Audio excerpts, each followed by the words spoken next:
3 years ago, scientists spotted a massive planet hovering nearby, even bigger than Nami's balls. They called it the Magic Planet, because apparently, what the fuck planet didn't sound professional enough. At first, everyone shrugged, until a shady company dropped a VR game called Immortal World. Players dove in with fancy goggles, swinging swords, slaying monsters, and grinding loot like their rent depended on it. Then came the plot twist. After logging off, people started awakening their in-game powers in real life. Imagine rage quitting a dungeon and accidentally summoning fireballs in your kitchen. Before anyone could patch the bug, a cult calling themselves the Believers of the Evil Star God spawned, basically gamer trolls with murder DLC. They farmed humans for XP. Cities burned, chaos spread, and humanity hit the ultimate game over. Lin Yuan lost his parents in that nightmare. The world crumbled. But when he thought it was curtains, he woke up, back to the launch day of Immortal World. Only this time, the system whispered, "Congratulations! You've unlocked the forbidden SSS tier class, Necromancer, a truly unique ability that no one had ever received before. Armed with future knowledge and trauma no therapist could ever fix, Lin Yuan vowed to raise an undead army, crush the cultists, and protect the planet that once failed him." The story began in the Immortal World. In this vast realm, a lizard was quietly watching the sunset, its gaze calm and distant. Suddenly it noticed several girls running frantically. These girls were fleeing from a pack of level 3 desert ghost wolves. The situation was dire. They were running for their lives while screaming for help. Amidst the chaos, a cleric among them muttered that they were extremely unlucky. Despite being near the level 1 area, they had encountered level 3 desert ghost wolves. Their group pushed forward in desperation, heading toward a place where scorpions usually dwelled. The leader of the group pointed ahead and told everyone to hold on a little longer, saying there are trees up ahead. She knew the desert ghost wolves couldn't climb trees. If they could reach them, they might just survive. As they ran, the leader thought to herself how wild and relentless these wolves were. Once they locked onto a target, they wouldn't give up until the hunt ended. Earlier, the party had already involved in battle and suffered injuries. Their remaining metal gear was damaged, and without a chance to regroup, their only option now was to run. If they stayed and fought, they would die right there. But during the escape, the party's mage suddenly tripped and fell to the ground. Two of her companions turned back, calling out to her, "Xiaohei," urging her to get up. But when she looked back, she was met with a horrifying sight. The wolves had already closed the distance and were lunging toward her. Lying on the ground, Xiaohei stared in horror as the wolves opened their jaws wide in her direction. She could only think that her end was near. But in the next moment, a bolt of lightning shot down from the sky, striking one of the wolves. As the smoke cleared, a sword was revealed, lodged deep in the wolf's body. After a brief moment, the sword was pulled out, and a man stepped into view, walking calmly toward the wolves. Yaohei, still lying on the ground, realized that this stranger had just saved her, and quickly thanked him. But when she opened her system screen to check his stats, she was shocked to see that he was only level 1. The man removed his hood and stared down the wolves directly. Then he said with a calm voice, "Level 3 monsters aren't that strong." Without hesitation, he rushed forward to attack.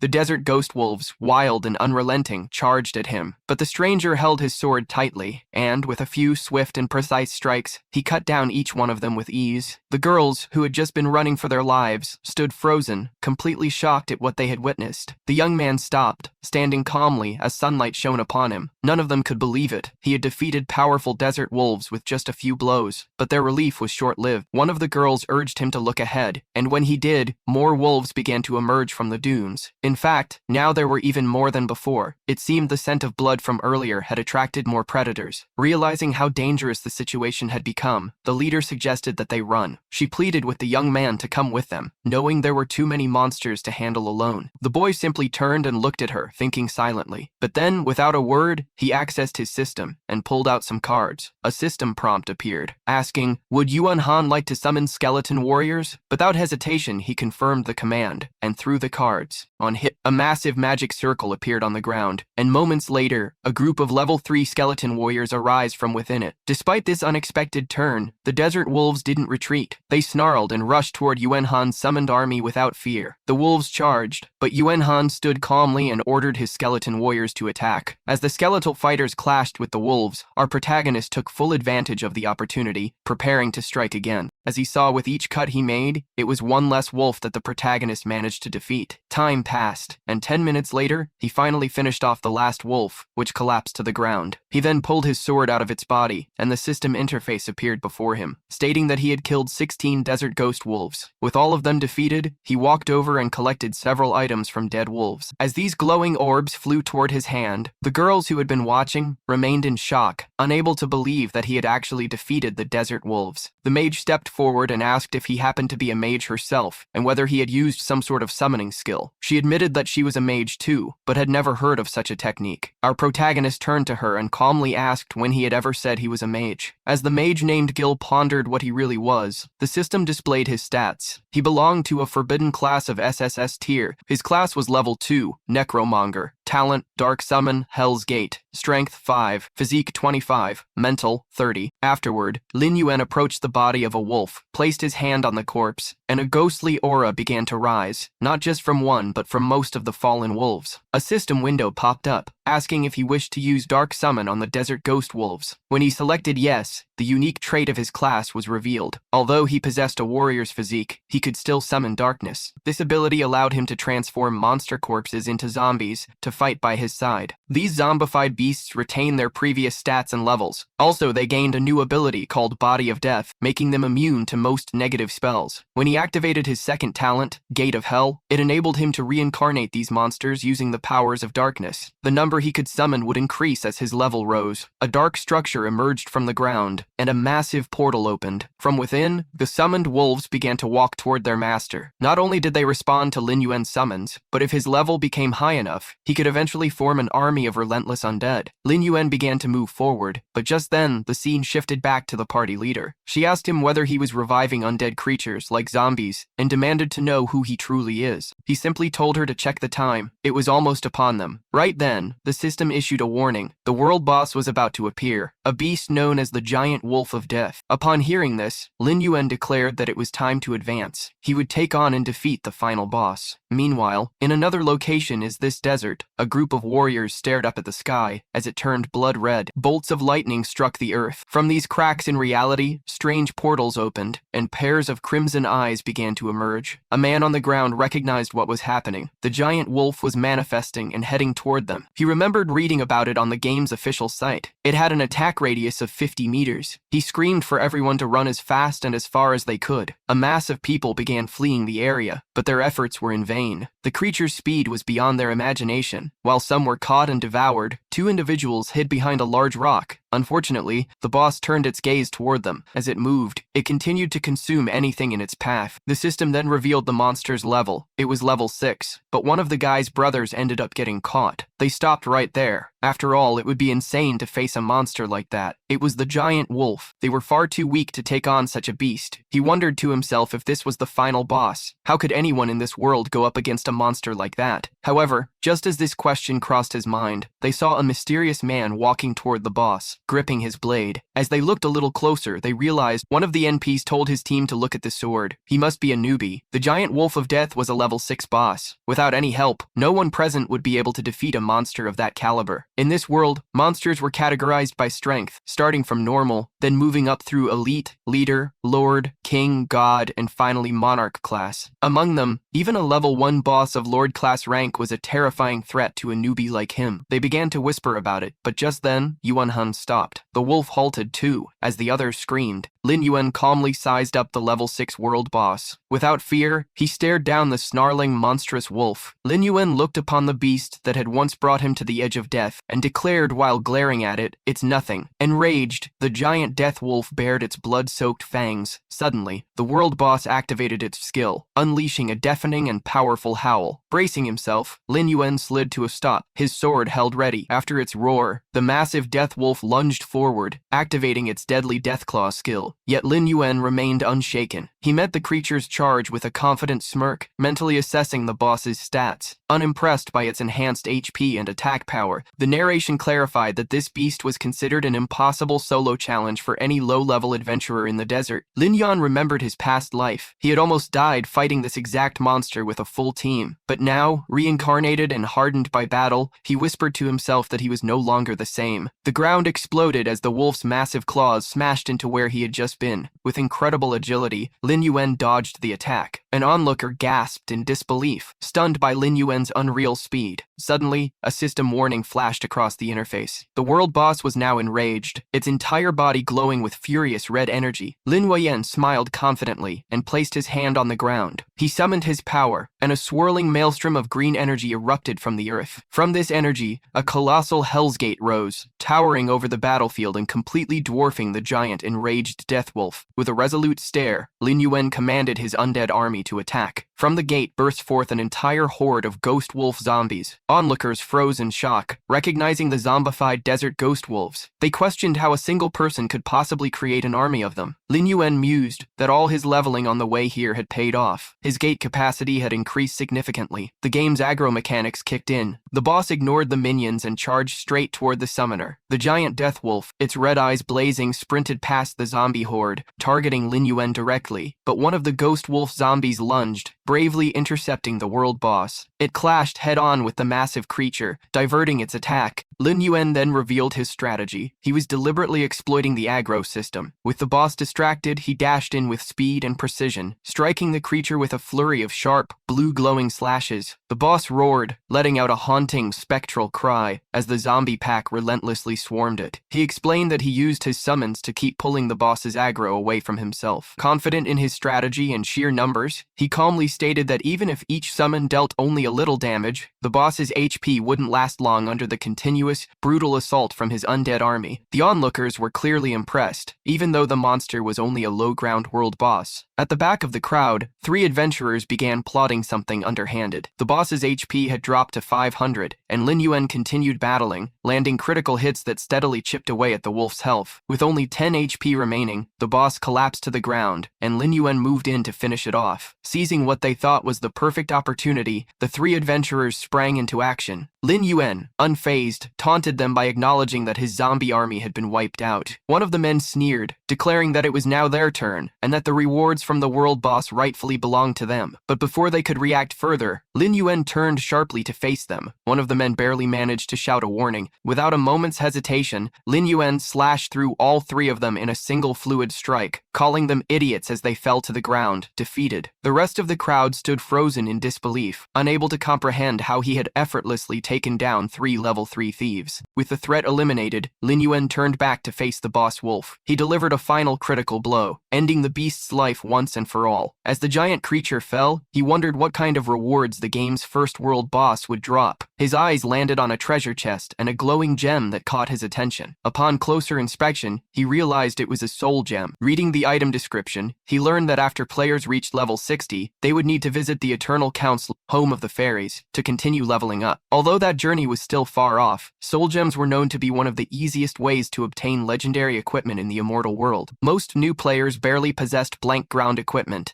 and only a few had obtained black metal gear just hours ago. Relying on his experience from his past life, Lin Yuan had previously controlled 2 skeleton warriors to distract several elite lizards. While they were occupied, he swiftly looted the bronze treasure chest they had been guarding. Inside, he discovered a black lizard robe, a piece of bronze-crowned equipment. At that time, Lin Yuan had been honored with the title of Slayer. He understood that different titles in the game granted players various bonus effects or special status boosts. The bonuses from this particular title were quite impressive. Afterward, he checked the treasure chest again. The screen displayed a message congratulating him as the first player to kill a world boss, and he was rewarded with a silver treasure chest. Inside it, he found a silver moon sword, an Eye of Death ring, a regeneration potion, a skill scroll, and monster essence. It was a generous haul, one he considered a great victory. The rewards for being the first to defeat a world boss were indeed exceptional. His experience points were tallied, and his character stats were updated accordingly. Eager with excitement, he equipped the silver moon sword, admiring its balance and weight. With renewed confidence, he set off to explore the next stage of the game, ready to face even greater challenges. Lin Yuan was pleased to see that his level had increased from 3 to nearly 5. As he ventured deeper into the realm, the landscape became more vibrant, and the creatures more menacing. Each enemy he encountered was more formidable than the last. Lin Yuan knew that if he wanted to survive and continue climbing the ranks, mastering his skills would be essential. He recalled the battle strategies he had studied, and the allies he had made along the way. The thrill of the unknown beckoned him forward. With every step, his confidence surged, his mind focused on the trials ahead. Upon leveling up, he received 5 general attribute points. This time, he chose to assign 3 points to mental and 2 to strength. After checking his updated stats, Lin Yuan smiled with satisfaction. His attributes were now the highest among all players in the gravel desert. Armed with this newfound power, he felt invincible as he stepped into the harsh, arid landscape. He could feel the desert's energy pulsing around him. Each grain of sand whispered secrets of ancient battles, lost treasures, and looming dangers. His heart raced with anticipation, determined to unearth the mysteries buried beneath the sun-baked surface. Lin Yuan marched forward, ready to prove his strength against the formidable foes lurking in the shadows. He noted that his Hell's Hate stat still showed 0, but he remembered that even though all his Ghost Wolf zombies had been sacrificed, his Hell's Gate could now store up to 40 zombie monsters. Just then, a prompt appeared on his screen, asking if he wished to use Dark Summon on the corpse of the giant Death Wolf. Lin Yuan accepted, and with a grin of satisfaction, he successfully turned the boss wolf into a zombie as well. He stared at the reanimated creature, reflecting on how formidable it had been as a world boss. Not only did it possess powerful area-ficked attacks, but it also had impressive crowd control abilities. Now that it had been turned into a zombie, it gained not only the Undying Body trait, but also a new skill, Wrath of the Undead. With the giant zombie wolf by his side, Lin Yuan quickly replenished the zombies at the gate of the underworld. That world boss had entered the same place from which the zombies emerged, so people began calling it the gate of the underworld. The fact that Lin Yuan had turned the world boss into one of his zombie monsters, along with the mysterious appearance of that eerie gate, made him seem even more terrifying than the world boss itself. As Lin Yuan stared at them, the remaining adventurers panicked and fled in fear. He knew those people were still lurking nearby, hiding and watching from a distance. He recalled the 3 bandits he had killed earlier. They had dropped a black iron tier sword. While it would be a decent weapon for low-level players, Lin Yuan already possessed the Silver Moon Slash. He picked up the sword and began walking toward the rest of the adventurers. Their faces tensed in fear, each of them worrying that Lin Yuan might kill them and loot their equipment too. One of them even wondered whether it was still possible to escape in time. Lin Yuan approached one of the men and calmly asked if he was the one who had shouted earlier. The man trembled in fear, and after confirming it was him, Lin Yuan handed him the sword, saying, "Thank you for earlier. This sword should help you." The others were stunned that Lin Yuan had approached not to harm them, but simply to give away the weapon. One of them immediately recognized that the sword was a black iron tier weapon worth tens of thousands of RMB. After about 10 minutes, Lin Yuan continued walking, but then he suddenly felt something strange. The game screen turned off abruptly, signaling that the power had run out. He was back in the real world. Taking off the headset, he thought to himself that he needed to buy a proper gaming rig as soon as possible. Sitting in front of the office computer at home, he reflected on the Immortal World, a hyper-realistic, full-dive type game divided into multiple login zones based on real-world countries. Each zone contained several regions that players could choose from. At present, he was located in Elpad, which consisted of 4 nations: the Western Desert Kingdom, the Lin Yuan Return Empire, the Northern Abyss Empire, and the Tidal Island. As he logged in, the system prompted him to select his birthday. Despite having been reborn, he chose the same region as in his past life, the Western Desert Kingdom. Just before his death in the previous timeline, he had uncovered a significant secret. He remembered the chaos and destruction he had witnessed. Monsters ravaged everything, and helpless people screamed for aid. Wounded and buried among scattered rocks, Lin Yuan had seen 3 men flying across the sky. He had noticed an unknown observer spotted an emblem on a cloaked figure, identifying it as the yellow sapphire of the ancient Western Desert Kingdoms. The voice wondered in disbelief if the first follower of the demonic Star Sovereign bore the emblem of the guild. It gleamed with golden light as the cloaked figure stood before a terrifying, enthroned demonic entity. Lin Yuan recalled that the evil sovereign's first follower was the key to the catastrophe, realizing he had 3 years to stop them and prevent the impending tragedy. The mysterious golden emblem, his only clue to the enemy's identity, glowed vividly in his memory. He deduced that the emblem belonged to a Western Desert guild, and understood that he must level up in order to enter their city and unmask the traitor. Suddenly, a glowing blue card materialized in his hand, displaying the image of a skeleton warrior surrounded by swirling green energy. He stared in disbelief, questioning whether he had actually summoned the skeleton card. He explained that certain players could bring their in-game powers into reality. They were known as the Chosen, each possessing a powerful hidden profession and extremely high luck. These individuals were destined to become the main force against the evil sovereign, but Lin Yuan realized that he had gained his powers far earlier than he had in his past life. He smiled faintly, wondering how his newfound strength compared to that of the fated Chosen. Latter. He was suddenly startled by a sound from outside his door. Realizing it was dinner time, time, he headed toward the door as his mother asked his father what was going on with Yuan. Lin Yuan cheerfully presented a feast he had prepared, telling his stunned parents to come and eat. His father urged his mother to enjoy the meal, seeing this as a rare kind gesture. Meanwhile, Lin Yuan reflected on the pain of past loss and the burning desire to make amends. He remembered his parents, his father's worry over his gaming addiction, and his mother's fear of his angry outbursts. The memory of disaster returned vividly. His parents had died amidst the rubble, and he recalled the painful realization of his own foolishness. A single tear escaped his eye, a silent testament to the profound regret that haunted him. Back in the present, his mother asked if his sister Tantan would be home for dinner. She explained that Tantan was studying for a mock exam and asked him to deliver her a freshly prepared meal. As he happily ate, surprised by his own cooking skills, he suddenly stopped, noticing something amiss. He promised his father that he would learn to cook more dishes for them in the future. His parents stared at him, surprised and taken aback by his newfound maturity and kindness. His mother wiped a tear from her eye, moved by the change, while his father smiled warmly. Later, the scene shifted to a dark, quiet forest at night. A determined silhouette sprinted through the moonlit woods. He continued his strenuous run, pushing himself down a long flight of stairs. Lin Yuan relentlessly trained, realizing that he must forge a strong body to handle the immense power he now wielded. In the real world, everything seemed to spin as he pushed his physical limits under the open sky. His training run continued along a winding park path. He finally stopped, exhausted, but his eyes still burned with resolve as he checked his watch, clocking his sprint time, and noting with quiet determination that he still had a long way to go.